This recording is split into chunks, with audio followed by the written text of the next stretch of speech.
Una de las funciones del paquete económico del presupuesto es transmitir un mensaje de confianza sobre las perspectivas del próximo año.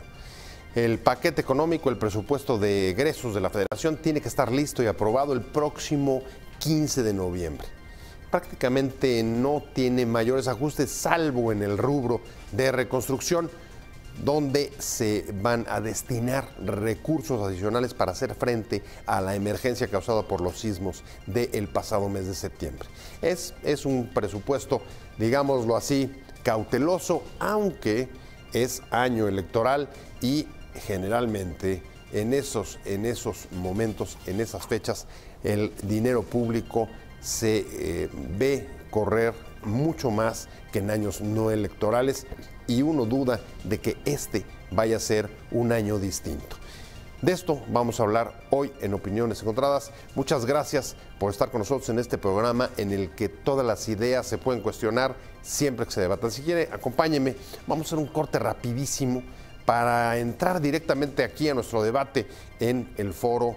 Arrancamos con Opiniones Encontradas. Muchas gracias por estar con nosotros como todas las tardes aquí a las 7 de la tarde desde Ciudad Imagen, ahora en TV abierta, en cadena abierta nacional. Hoy vamos a meternos con el tema del presupuesto. Es un tema que a todos nos importa. ¿Cómo va a gastar el dinero el Estado el próximo año? En 2018 la ley de ingresos ya fue aprobada y el plazo para tener listos los consensos y sacar adelante el presupuesto federal vence el próximo 15 de noviembre. Como le adelantaba, no son muchos los ajustes, pero en buena medida sí dibujan un poco lo que haya o lo que podamos esperar del país en el próximo año y el impacto que puede tener desde la macroeconomía, desde las cifras sobre la estabilidad económica hasta su bolsillo. Y uno de los puntos donde sí va a haber cambios necesarios y evidentemente obligados es en los recursos destinados para la reconstrucción de los daños de los sismos de septiembre pasado. Pero no me adelanto porque justo vamos a analizar este tema como todos los miércoles. Fausto Barajas, un placer tenerte, analista económico, además especialista en asuntos de infraestructura, o sea que estamos en tu mero tema. Buenas noches, Pepe, qué gusto estar aquí. Muchas gracias, Fausto, como siempre un placer, de verdad un placer. Y sobre todo, además, qué bueno que hoy vino Sony Villa, que desde hace ya tiempo generalmente acude cuando le invitamos a explicarnos un poco cómo están las tripas del presupuesto, una materia que es generalmente un poco árida, pero que sí vamos encontrando, digamos, dónde están las aristas, podemos ir dibujando el perfil de lo que podemos esperar del país para el próximo año, para 2018. Sony, muchas gracias, investigadora del Centro de Investigación Económica y Presupuestal. Muchas gracias a ti por la invitación. Muchas gracias. Y si quieren, empezamos con el dato fresco que yo traigo para ustedes hoy, recién salidito del horno. La petición que hacía la oposición, Fausto, de crear un fondo único, no solamente la oposición, también organizaciones civiles, a través del cual se canalizaran los recursos para la reconstrucción, no se va a dar. Sí va a haber un ajuste en el presupuesto, van a aumentar los recursos más o menos entre 15 y 16 mil millones de pesos, con lo que ya tenía el Fonden, van a subir como a 22, 23 mil millones de pesos y todos los recursos se van a canalizar por el Fondo para Desastres. De esa cantidad a los 48,000 que anunció el presidente Peña, que estimaba podría costar la reconstrucción, una parte la asumen los estados y la otra, como vimos incluso en el acto de ayer con la iniciativa privada, serán las propias aportaciones de los capitales privados los que completen el paquete completo para la reconstrucción. ¿Cómo la ves? ¿Cuál es tu valoración de saque? Lo habíamos mencionado aquí hace unos días, posterior al sismo, que había estas peticiones, ¿sabes?, de la sociedad civil y de la oposición, de crear fondos que estuvieran vigilados por ciudadanos o que estuvieran ajenos probablemente, no ajenos, sino bajo la administración del gobierno. Ya habíamos dicho que eso es, la verdad, es muy difícil de hacer. O sea, existen mecanismos institucionales para bajar los recursos y que si quisieras hacerlo de otra manera, no es que se den de un día al otro, pues tenemos un marco institucional. ¿Qué creo que debe pasar? El seguimiento debe ser muy importante. O sea, tienes estos mecanismos del FONDEN, del Fondo Nacional de Desastres Naturales, tienes otro tipo de cubetas en el presupuesto donde destinas recursos para este tipo de actividades como reconstrucción, y tienes los fondos que están en el sector privado. Creo que aquí lo importante es si estos recursos van a ser suficientes o no suficientes para paliar los daños que dejaron los sismos y la velocidad con la que se ejecuten estos recursos y la transparencia. O sea, creo que lo que aquí debe seguir permeando es no si estaba fuera o no se creaba, pero creo que lo que duele a la sociedad es que los recursos se ejerzan de manera transparente y de manera eficaz para que puedan atender la problemática. Y creo que de saque partimos ya de una premisa poco aterrizada, que es esta cifra de los 48,000. O sea, creo que no queda tan claro cómo está desglosada, y cuando digo desglosada es a quién le corresponde qué parte. O sea, cuántos de privados por destrucción de infraestructura, bueno, o de inmuebles privados, edificios, por ejemplo, en las zonas metropolitanas, que fueron dañados, que son de privados, si son estimaciones de lo que van a costar reponer esos activos, más las casas que se están reconstruyendo, por ejemplo, en Oaxaca, si es a través de fondos del Estado, o sea, me refiero de fondos públicos o fondos privados. Todo eso no está claro. O las escuelas, que seguramente una escuela te puede costar 20,000 millones, mientras otra que a lo mejor está en otra zona, quizá más apartada, en la sierra o en comunidades pequeñas, pues te cueste más. Así es. O menos. O sea, creo que la exigencia de la sociedad es, a ver, esos 22,000, o sea, yo creo que el número es lo de menos, si es 22,000 o 30,000, es cómo se van a ir. ¿Ya hay un mapeo claro o no hay un mapeo claro de esos 22,000? ¿A dónde se van a ir? ¿O cómo se van a ir aquí a Estado y para qué rubros y qué actividades? Y los otros 26,000 que se estimaban, ¿cómo se van a gastar? Lo habíamos dicho aquí ya en alguna vez. Tener una cifra así de agregada, lo que hace imposible cuando se construye en estimados macro es que no tiene sustento en la base. Habría que ver el detalle, porque esa cifra seguramente se va a mover más conforme vayas viendo costos reales de reconstrucción. Y actualizando incluso sin duda. El censo de daños. Sin duda. Sí, sino aquí el tema va a seguir siendo, el reto es transparencia y eficacia.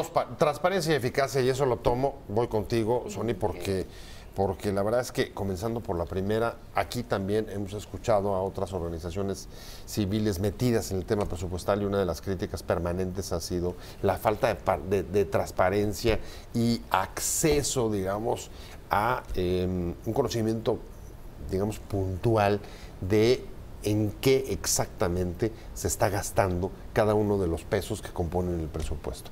Ya no solamente del de reconstrucción, sino en general. Así es. Bueno, aquí hay dos cosas. Si hablamos todavía de reconstrucción, que me gustaría retomar el tema. Sí.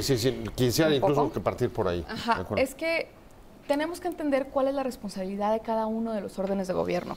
A fin de cuentas, quien más está cercano a la gente y cercano a los daños que pasaron, pues son los presidentes municipales, es la gente que vive en el municipio o en tu colonia, y que esa gente primero tiene que estar organizada para poder pedir los recursos. Aquí el problema del FONDEN es que en 2017 tenemos recursos asignados a catástrofes que sucedieron en 2013.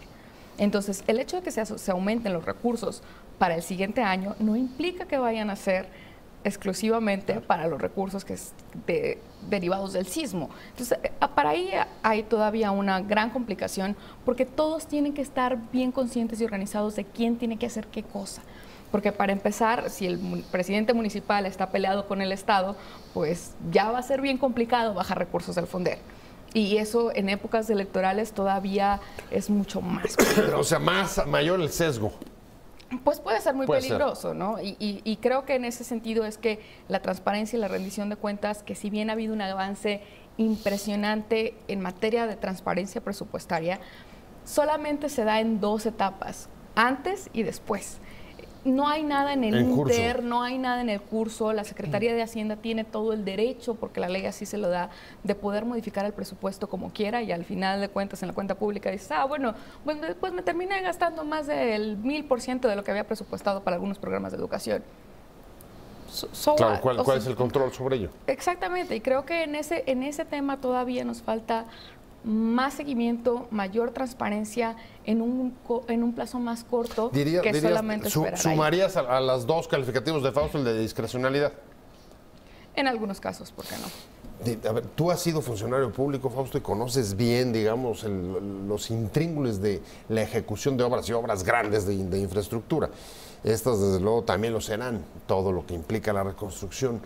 En efecto, los recursos, no tienes mayor obligación, o sea, no hay manera de etiquetarlos para que se destinen, digamos, a obras prioritarias. Estoy pensando, por ejemplo, en escuelas o hospitales dañados. A ver, sí están etiquetados, pero lo que dice Sonia es cierto. O sea, la ley te permite márgenes para modificar.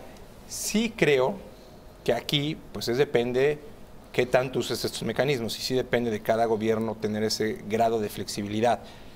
A mí lo que tocó vivir es, sí lo hacías, pero dentro de proyectos que eran del mismo rubro, es decir, infraestructura, movías de un lado a otro, sabiendo que podías ejecutar.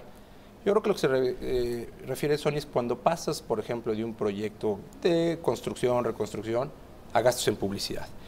La ley te permite hacer estos rubros mientras no te pases, si mal no recuerdo, cosas del 5% sin tener que informar al Congreso y que, vaya, están legalmente, dentro del marco legal. Pero creo que eso sí te genera una sensación y muy válida de falta de transparencia y falta de rendición de cuentas sobre cómo se ejerce, porque cuando viene el momento de venta, digamos, por ponerlo así, del presupuesto ante el Congreso y la sociedad, siempre se habla de la transparencia y la rendición de cuentas, y cuando tú ves al año siguiente cómo se mueven estas partidas, no estás hablando que se movió de la carretera 1 a la carretera 2 con explicaciones de por qué no se pudo ejecutar, porque llovió un huracán y por lo tanto esta partida la iba a usar, ya no pude usarla aquí y ejercerla, pero la pasé al proyecto 2 que iba más rápido de lo que esperábamos y tuvo la misma contribución económica al país. Lo que nos referimos a que estés moviendo en cubetas que dices, oye, no tiene nada que ver. Y creo que ahí... O sea, peras con peras se vale. Peras con manzanas ya está más complicado. Yo creo que es bien riesgoso lo que pasa. Perdón por decirlo tan... Yo creo que es riesgoso... Tan básico. Yo creo que es riesgoso lo que ocurre. ¿No? Sony. Perdón. No, es que creo que es más complicado que eso, porque si bien la ley lo que los obliga es que tengas que estar dentro del 5, puedes modificar el 5% del total del ramo.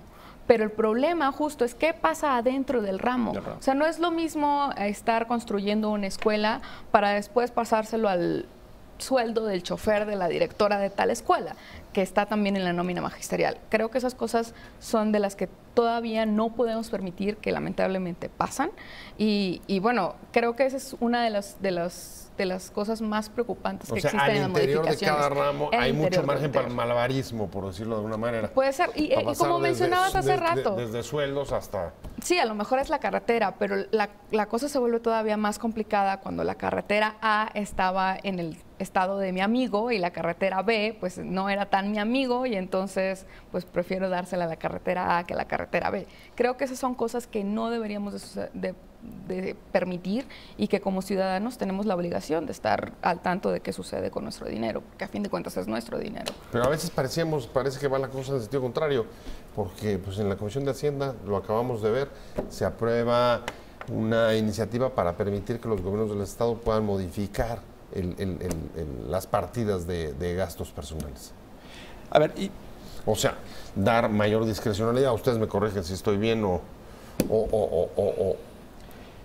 no. Habiendo estado ahí como funcionario, sí necesitas flexibilidad, pero creo en la medida en que esa flexibilidad luego se vuelve cuestionable si la mandas, por ejemplo, en un ramo a gastos de publicidad o a comunicación social, cuando tú vendes, ¿no?, un presupuesto y dices, no vamos a gastar en tal, y dijiste que ibas a gastar 10 pesos y al final del año gastaste 100, o sea, no estás hablando del doble, estás hablando del 10 veces más lo que dijiste, y le quitas a otros rubros o no explicas por qué no te lo pudiste gastar de manera, y dijiste que te lo ibas a gastar, creo que pierdes mucha credibilidad.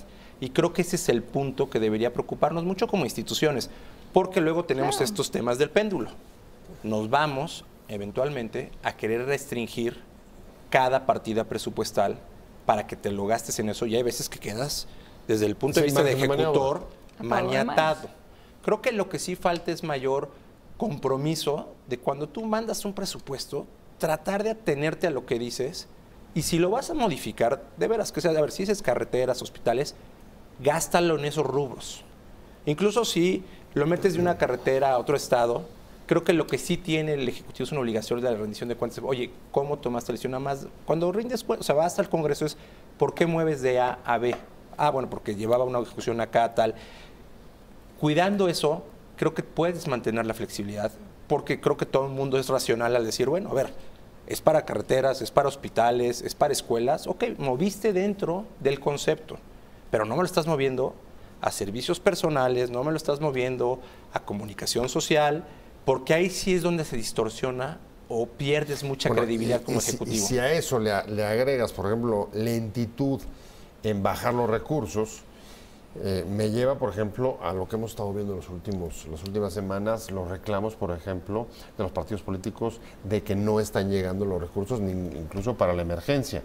O la exigencia, bueno, más que exigencia, el emplazamiento que ha hecho, por ejemplo, Morena en la Cámara de Diputados, de no aprobar o impedir la votación del presupuesto federal.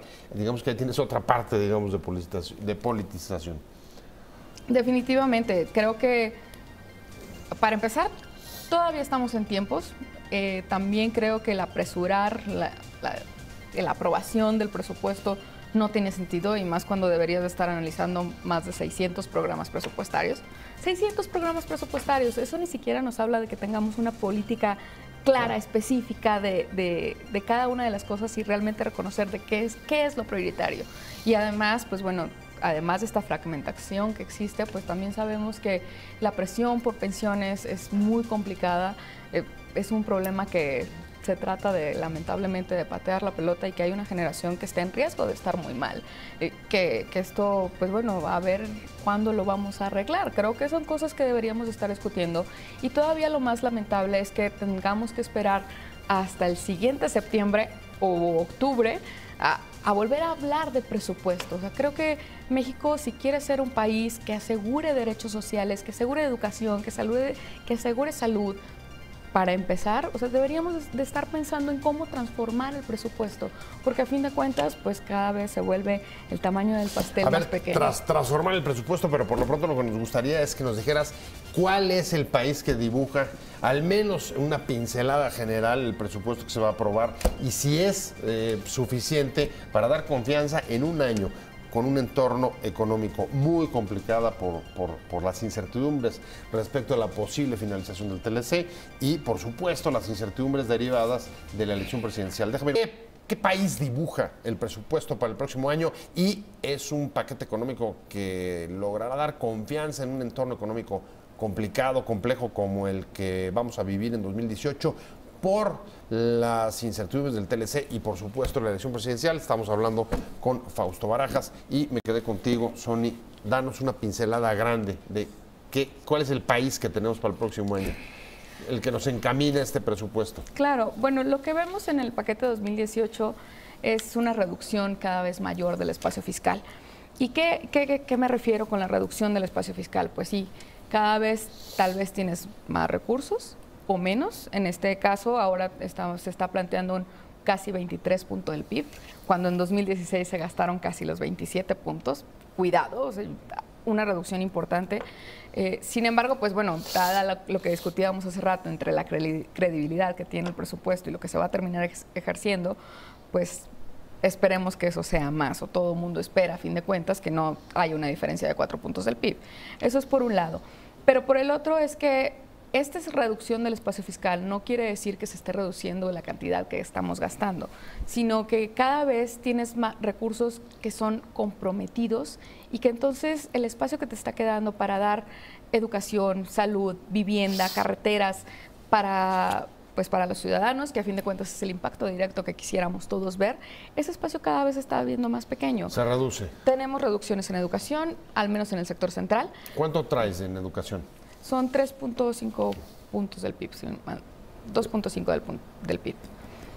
Ok. Ajá. ¿Salud? Salud termina siendo otro 2.3. Ok. Y bueno, sí, esto es obviamente Secretaría de Salud, SEP. Aquí cabe mencionar que estos ajustes, y a partir de que se dio el presupuesto base cero y en épocas de austeridad, pues el que ha sido más recortado siempre ha sido los ramos administrativos, que estos son los que están directamente relacionados con el gobierno central. Sin embargo, todavía ha habido un gran desfase en todos los poderes que son autónomos, en todos los ramos autónomos. Tenemos unas elecciones muy costosas para el siguiente año, que esto va en detrimento, obviamente, de la provisión de bienes y servicios básicos para todos. La reducción en infraestructura, pues cada año es peor y creo que eso no nos va a llevar a nada bueno. O sea, dibujas un país en el que no va a haber avances ni en salud ni en educación, por el contrario, habrá un freno. Sí, un poco más de dinero a la reconstrucción y poco más, Fausto. Porque infraestructura, pues que fue tu ramo, no sé cuánto habrás ejercido cuando tú estabas en Mira, considerando ahí, infraestructura y por enfocarlo, por ejemplo, al ramo carretero. El ramo carretero en el proyecto de presupuesto, cuando agregas, todavía no aprobado, que seguramente le subirán, que ese es uno de los temas que siempre... Esperemos. Y le suben, pero no de manera efectiva, igual que la parte del anexo carretero y la parte del campo y el famoso fondo de moches que de repente aparece, ¿no? Que para el fortalecimiento municipal y eso. Prometieron quitarlo, ¿eh? Bueno, nunca viene. Prometieron quitarlo. Se crea y te aseguro que va a venir para reconstrucción, o sea, porque el tema no es que se especifique así, el tema es las partidas que pones ahí y que lo pones tan atomizado que es bien difícil darle seguimiento, ¿no? Pero volviendo a la infraestructura, traes 28,000 millones, por ejemplo, para el puro ramo carretero, inversión a lo que se llama conservación de carreteras, construcción de nueva infraestructura o ampliación de la infraestructura carretera. Por ponerte un dato, 2012, 2013, todavía 2014, los presupuestos aprobados eran de 55,000 millones. O sea, esto estás casi a la mitad. Y todavía si le quieres meter un componente de deflactarlos por la inflación, pues échale la inflación del INPC sencillito, porque esta todavía tiene una inflación mayor a veces por los insumos que tienes en el asfalto, acero, en fin, de lo que usas para la infraestructura. Pues quítale un 20% más, 25%. Estás hablando de presupuestos reales que están en el orden de 20,000 millones contra 55. O sea, más del doble, o sea, la caída ha sido más de la mitad. Te lo pongo en perspectiva todavía más. Conservación de carreteras, mantenimiento. Invertías en esos 2013 todavía cerca de 15,000 millones, 16,000. Los estimados en esos años todavía que necesitabas para mantener la red carretera federal en niveles aceptables del 80% eran 20,000 millones. Hoy ese presupuesto es de 8,000 millones. Si quieres ver el concepto de infraestructura agregado, que es donde metes la inversión de petróleos mexicanos, CFE, en salud, en hospitales, agua, pues estás hablando que invertías todavía en 2012 casi 5 puntos del PIB. Hoy esa inversión es como del 3.4% del PIB. Y todavía el dato que ya habíamos mencionado alguna vez es, por tercer año consecutivo, estás observando caídas en la inversión pública en infraestructura que nunca habías observado en el país. O sea, nunca habías tenido, ni con la crisis del 94. Wow, o sea, y además esas son el tipo de cosas que sí te cobra el futuro. Claro, o sea, a fin de cuentas tenemos un buen panorama en términos macroeconómicos. Creo que se es responsable porque se está pagando la deuda. Creo que también se es responsable porque, pues bueno, se conservan ahí algunas cosas para la política internacional. Sin embargo, hacia adentro como país, lo que realmente nos va a pegar a nosotros como ciudadanos, pues eso sí es preocupante. Tenemos cada vez más gente inscrita en los servicios de salud. Ajá, más gente inscrita con menos presupuesto. ¿Qué implica esto? Pues bueno, claro, que implica que la calidad servicio, que vas a tener. Ajá, claro. Sí, por supuesto. Perdón. Yo creo que es muy importante lo que se dice. Hace rato que dices un presupuesto, si le pusiera yo una etiqueta diría que es un presupuesto para no crecer. O sea, es para mantener, ahí vamos, ¿no? O sea, 2%, y hay que echarnos para atrás. Cuando se aprobaron las reformas estructurales, se dijo que hacia final deberíamos estar creciendo al 5% porque estas reformas nos iban a dar una serie de ingresos, la reforma energética iba a contribuir al crecimiento del país. Hoy estamos creciendo a niveles del 2% y lo que sí se materializó, no en papel, de veras, es el gasto. O sea, empezaste con presupuestos del orden de 3.5 billones, si mal no recuerdo, y estás en presupuestos del 5.2. O sea, ese crecimiento es del orden del 40%, un poquito menos, sin haber materializado, bueno, ingresos de esa magnitud ni derivados de mayor actividad productiva. O sea, este gobierno ha tenido mucho más dinero que el gobierno anterior. Sí, claro, por supuesto. Sin duda. Sin duda, sin duda. Pero además es que también hay que entender un poco el presupuesto, porque después dicen, bueno, tú nada más te quejas, ¿no? Pero creo que también hay que entender que tenemos gastos ineludibles, que eso evita que termines gastando menos. O sea, tienes ahí una fuerte presión por presiones, pero además también tienes un gasto federalizado que cada vez ha sido mayor, porque así está en la Ley de Coordinación Fiscal y porque pues así se han comportado los precios del petróleo. Es del total del presupuesto para el gasto federalizado, casi es más de un 30% que se va a los estados para que ellos lo ejerzan. Y cuando hablábamos de la reconstrucción otra vez, creo que es muy importante saber cuál es la corresponsabilidad que tienen los estados. Bueno, y además el impacto que está teniendo fenómenos como la caída de la plataforma petrolera en estados en los que las cifras son alarmantes, Fausto. O sea, lo mencionaba Sonia hace un momento. Qué bueno que les llega dinero de la federación, porque hay estados que estás teniendo caídas del orden del 10%, sobre todo los estados petroleros. Los estados vinculados con la exportación, estás teniendo tasas de crecimiento hasta del 6 y 7. Sí. O sea, así está, esa es otra de las coordenadas del país que dibujan, que se están dibujando a dos velocidades hacia el futuro. La próxima semana tendrá que estar ya el presupuesto federal, lo que gastará el gobierno en un año de una complejidad importante por las amenazas exteriores del TLC, por las incertidumbres generadas del proceso electoral, pero también por la acumulación, Fausto, de rezagos y de inercias internas que tú decías no nos va a augurar tener un mayor crecimiento. Pero el gobierno lo que está diciendo es, a ver, esos pueden ser parte de los costos, pero lo que hemos logrado, a diferencia de otros países, y el ejemplo generalmente recurrente es Brasil o algunos de los que han caído en las peores crisis, es que aquí hemos logrado mantener cierta estabilidad económica. La deuda, por primera vez, 3 calificadoras que la tenían negativa, finalmente la mantuvieron. Y el crecimiento, pues modesto y poquito, pero va, y hay. ¿Cómo ves tú? ¿Es un argumento suficientemente sólido? A ver, yo creo que no, porque todo eso que dices ha ocurrido en esta administración. O sea, hemos pasado la deuda controlada, sí, empezamos en 36, la llevamos a 50 y ahorita estamos en 49. Entonces, o sea, la deuda aumentó. O sea, ha tenido el mayor presupuesto y también el mayor nivel de endeudamiento que ha registrado el país en los últimos años. ¿Se ha controlado? Sí. Oye, las perspectivas de calificación se habían deteriorado, sí, se deterioraron en los últimos 2 años. Claro que se revirtió, qué bueno que se revirtió, porque si no hubieran dejado, yo creo que un tema muy preocupante. Hablamos hace rato la producción petrolera. A ver, estaba en 2.5 hace 5 años, ahorita está por abajo de 2 y no entró. Por primera vez, además, desde 1980, ¿no? Por lo menos. Sí. O sea, 20, casi 40 años, 4 décadas. Así es. Y no has sustituido con ingresos, lo sustituiste con el IEPS, con el tema de la gasolina, parte de esa caída en los ingresos petroleros. Entonces, sí se han controlado cosas, pero que ocurrieron en este periodo. O sea, no es un tema de que hubiéramos revertido una situación que venía de hace 10 o 15 años. Estabas en niveles más o menos controlados y de repente se nos dispararon y ahorita pusieron un freno. El crecimiento, bueno, a estas alturas, hace 5 años estábamos en niveles de 5 o 4%, o sea, cerramos 2012 al 4%, y de ahí el crecimiento se ha ido a la mitad, y un poco menos, o sea, un poco más de la mitad ha caído.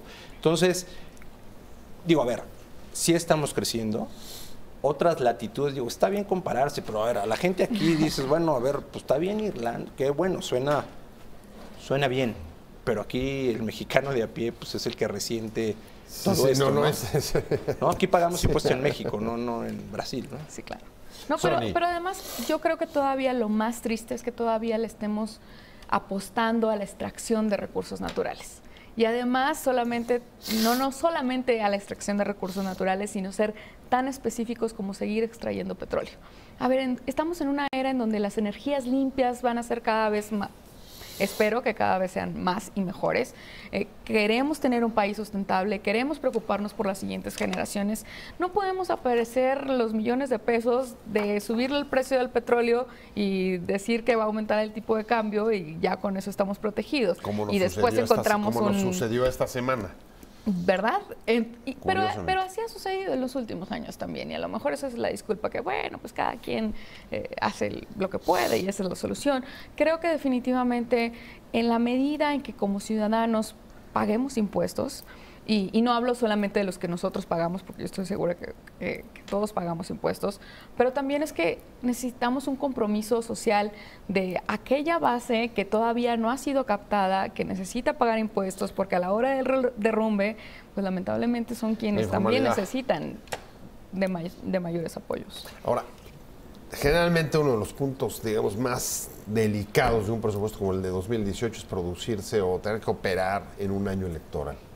Y la duda siempre es, Fausto, casi lo sabemos por conocimiento empírico, pero los años de proceso electoral, por lo menos hasta que llegan la hora de las urnas, se siente hasta una cierta mejoría, hay más dinero en la calle, como que la cosa mejora un poquillo respecto a lo que sucedía los meses anteriores.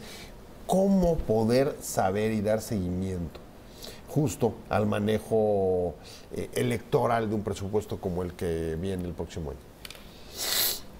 Eso siempre dicen. Yo, la verdad, en mi época de funcionario, de lo que he vivido, a ver, siempre hay una percepción, y yo creo que es de ciertas industrias. O sea, a ver, la industria vinculada al proceso electoral, pues claro que aumenta su dinamismo. Pues vamos a pasar a casi a 25,000 millones simplemente en el presupuesto, más todo el dinero que se da de las contribuciones privadas a las elecciones, los tiempos aire en las televisoras. O sea, esto te puede llegar a representar más de 100,000 millones, todo lo que representa la elección. Es una burbujilla. Contribución en esas industrias. En otras sí tienes, yo creo que es un tema de que se va rezagando o aplanando la inversión.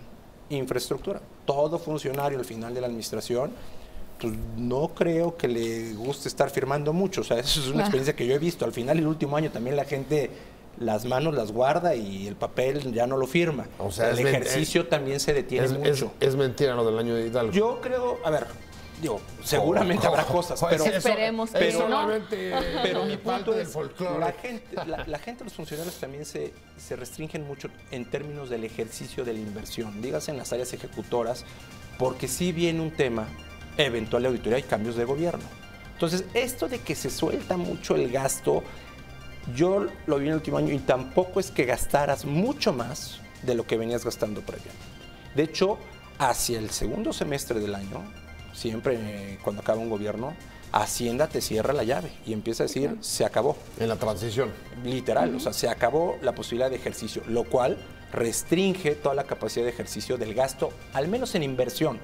Entonces, yo creo que es una percepción. A ver, ¿hay dispendio realmente durante los años electorales? ¿Es solamente una percepción ciudadana, un mito que se esparce en la cultura popular? ¿O realmente sí hay la manera de gastar, Sony Villa, recursos adicionales durante el proceso? Evidentemente, decía Fausto, sí hay industrias que lo vemos. Ahí claro. Sí, el dato es palmario, ¿no? El presupuesto para elecciones, INE y partidos, 25,000 millones. Ahí no hay duda de que hay un incremento de partidos. Sí. Pero el resto, sí hay un incremento, una cierta burbuja económica producido por los recursos que vienen de ahí, ¿o no?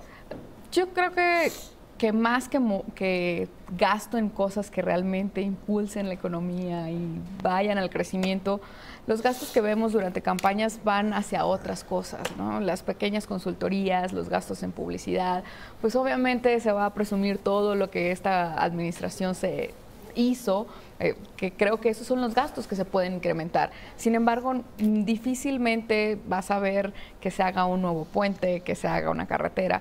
Y aquí creo que lo más triste todavía vendría si los recursos que están puestos o que se dice que van a estar puestos en el Fonden terminan ejerciéndose por ahí de marzo a abril. Creo que eso sería bastante electorero. Puede ser bastante mal percibido y creo que en esa medida hay que tener mucho cuidado porque tenemos que estar bien conscientes quiénes son las instancias ejecutoras de qué gastos. O sea, hay que buscar al INIFED cuando son los responsables de resarcir las escuelas. Entonces no podemos estar esperando a ver si hasta febrero o marzo se termina ejerciendo el Fonden y entonces sí va a haber un gran alivio, ¿ves ¿no? ese riesgo? El riesgo de que el presupuesto para la reconstrucción tenga un claro sesgo electoral, que se aguanten los recursos hasta ese momento. Y como decía Sony, casi desde que empezó, casi con eso abrió. Cuidado, porque la discrecionalidad en términos de gobiernos o presidentes municipales, amigos o no tan amigos o contrincantes, puede ser definitivo para que esos recursos lleguen a la gente. A ver, sin duda, yo creo que ahí está el tema. No es que se incrementen los presupuestos porque hay un tema electoral, sí, bueno, el del INE claramente, pero estos presupuestos, si lo decíamos, carreteras ha caído, pues, pero el del Fonden, ¿qué pasa? Te lo ejerces rápido y a lo mejor gastas lo mismo que el año previo. El tema es en dónde y si de esos recursos puedes tener evidencia de que se desvían algún porcentaje a las elecciones. Creo que ahí es de donde hablamos que es lo indignante. O sea, cuando tú ves en los presupuestos que se mueven mayores gastos de publicidad gubernamental, que no te cambian la tendencia, ni siquiera aumentan el crecimiento económico, sino simplemente es el desvío de los recursos, eso es lo que genera, yo creo que mucha indignación en la población. Que empiezas a ver que de repente en la reconstrucción oyes que tal empresa y empiezas a ver movimiento de dinero efectivo para elecciones, que son porcentajes del presupuesto que debió haberse usado de mejor manera, eso es lo que sí genera mucha indignación. No es que haya más dinero, lo que pasa es que la gente empieza a ver fluir, a ver dinero en efectivo, que eso sí ocurre en un año electoral, empieza a aumentar el uso del circulante. Ajá. Y eso es lo que se vuelve bien indignante. O sea, no es que aumente la actividad económica, simplemente cambian el uso de esos recursos en moches o en porcentajes que van a las elecciones, y que eso es lo que sí creo que te mueve mucho en el año electoral y se vuelve muy indignante, ¿no? O sea, porque sigues ejerciendo los recursos, si lo ejerces antes de ese tiempo, sí es muy raro, o sea, la velocidad a que ejecutes un presupuesto de 22,000 en el Fonden, y más por lo que decía Sonia al principio. Todavía debe haber recursos que se deben, por ejemplo, de las tormentas en Acapulco. Los hay de 2013, ¿no? Ajá, pues 2013 debe ser las tormentas en Acapulco, ¿no? Sí. Para la reconstrucción, que se viene arrastrando hace 4 años, y seguramente de ahí se pagarán cosas. Y el tema es cómo ejerces todos estos recursos y lo que van acabando a aprobar en carreteras o en ciertos proyectos, en hospitales, es ¿se ejerce o no se ejerce de manera eficiente?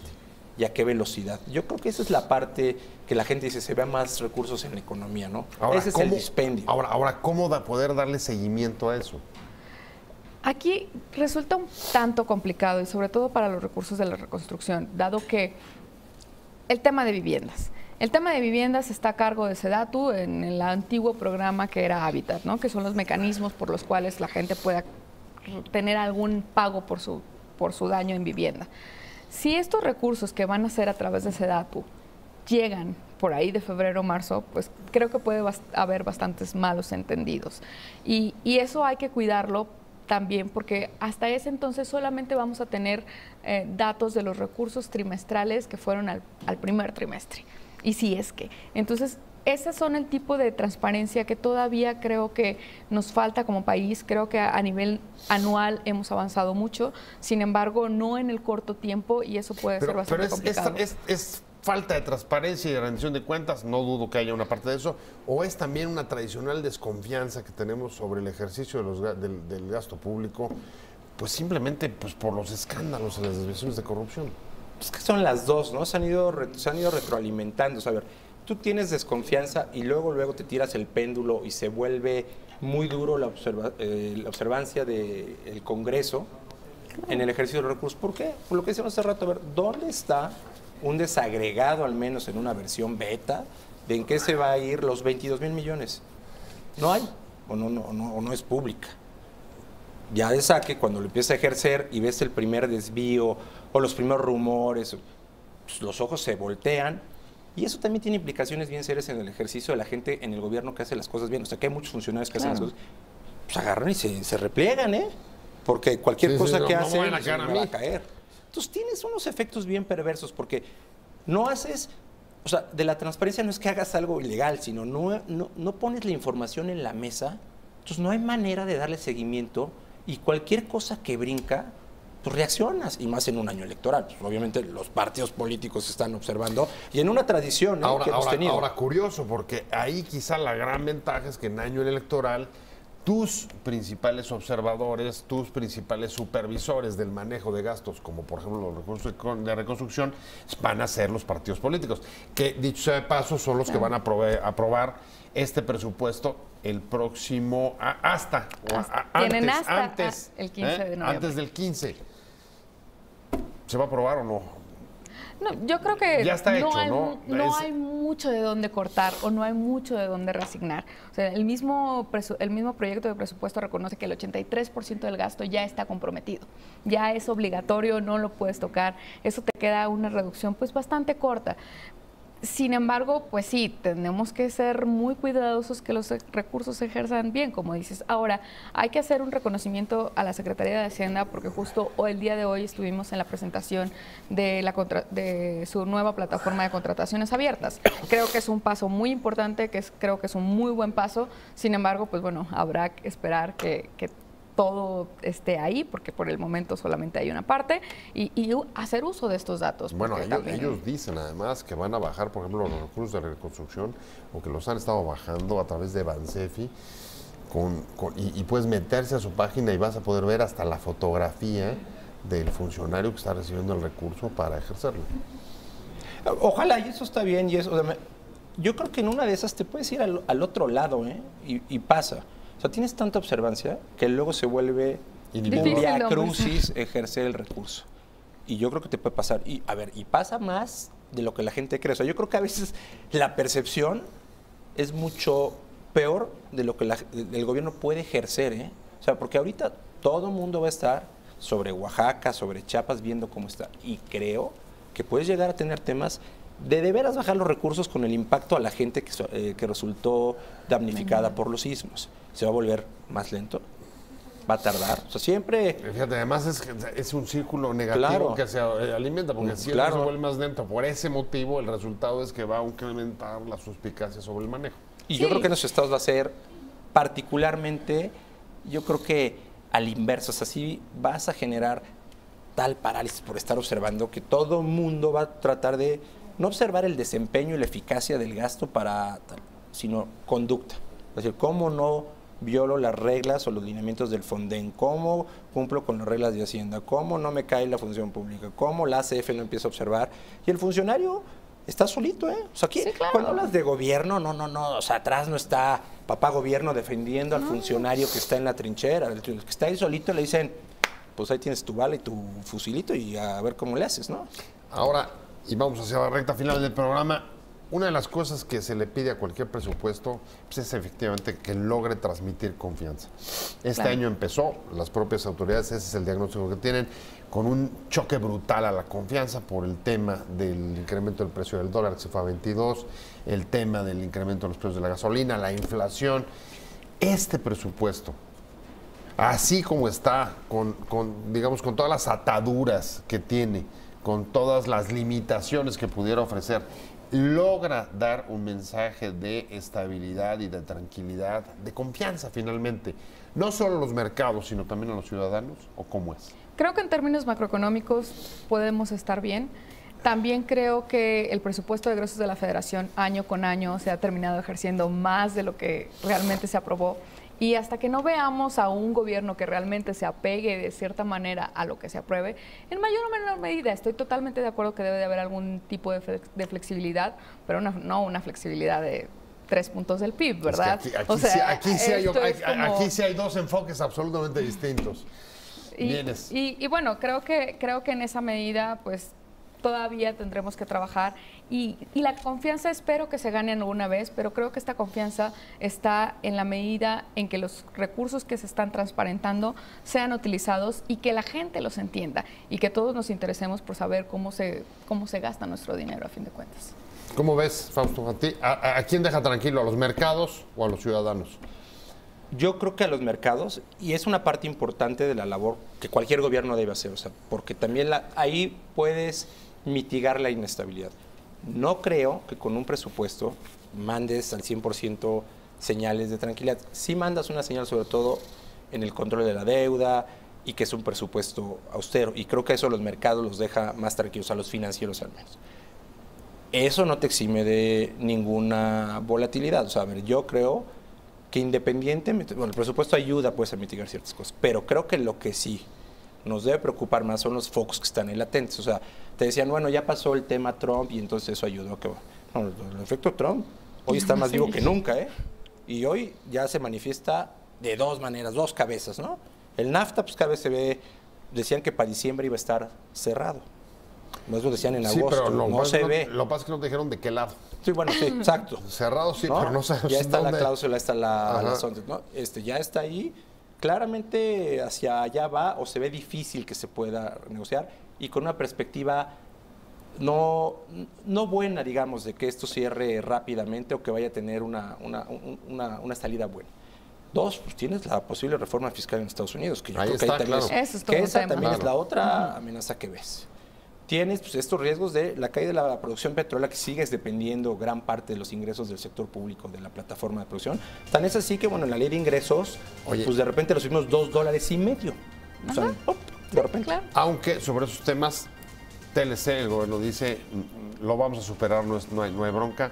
Respecto a reforma fiscal, lo que te dice es, si es una reducción razonable, no va a ser necesario reaccionar. Me voy contigo. Pues bueno, Tu creo última que... reacción. Creo que Tú sí puedes todavía hay reaccionar. que tener mucho cuidado, sobre todo, ojalá podamos llegar a una primavera fiscal en donde realmente discutamos lo importante. ¿Qué vamos a hacer con pensiones? ¿Qué vamos a hacer con salud y todas las enfermedades crónico-degenerativas que cada vez van a aumentar más la demanda de recursos y que no estamos atendiendo? ¿Qué va a pasar con la población que no está teniendo una educación de calidad? Porque a fin de cuentas solamente tiene maestros que quién sabe si van a la clase. Bueno, Creo pues- que todavía pues tenemos mucho que discutir. Ahí está, muchas gracias, Sony Villa, investigadora del CIEP. Muchas gracias, Fausto Barajas. Gracias a los dos. Muchas gracias. Y un pues gusto. ahí vamos a seguir con atención, dándole seguimiento a este tema, que le vaya muy bien. Gracias por habernos prestado su atención.